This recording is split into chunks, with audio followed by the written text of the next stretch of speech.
ஐயா உண்டு. அன்பு குடிமக்களுக்கு ஐயாவின் பிள்ளை சோலை குருசாமியின் அன்பு வணக்கம்.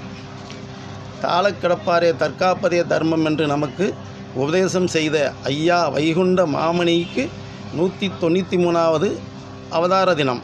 அந்நாள் நம் அகிலத்துக்கும் பொன்னாள். ஐயா உண்டு.